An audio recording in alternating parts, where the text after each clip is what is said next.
প্রিয় বন্ধুগণ, আপনারা দেখতে পাচ্ছেন এই যে মসজিদ, দিল্লি জামে মসজিদ নামে বিখ্যাত।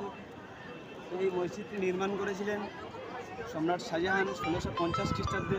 কাজ শুরু হয়েছিল এবং 1656 খ্রিস্টাব্দে এর কাজ সমাধা হয়েছিল এবং এখানে একসঙ্গে প্রায় 27,000 লোক নামাজ পড়তে পারবে।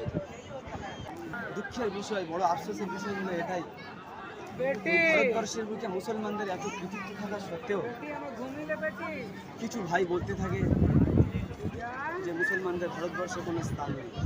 তো আমি আমার দেশে উজিরে আজমকে বলতে চাই যে এই সমস্ত এটা গণতান্ত্রিক দেশ, সুতরাং কোনো ধর্মবিদ্বেষী কথা না বলে একে অপরের কাঁধে কাঁধে কাঁধ মিলিয়ে আমরা যেন সফলভাবে চলতে পারি। আর এই মুসলমান হলো এটাই যে তিনি তাঁর দেশকে শান্তি প্রতিষ্ঠা করার জন্য তাঁর উচিত ধর্ম বিষয়ে কেউ কোনো কিছু বললে সেই বিষয়ে কিছু পদক্ষেপ নেয়। সে যে যাই কিছু করতে পারে, I love Mohammad, I love Mahadev, যে যাকে ভালোবাসে বলতে পারে, এটা তার অধিকার দেওয়া আছে সংবিধান। সেই জন্য এই বিষয়ে খেয়াল রাখা দরকার।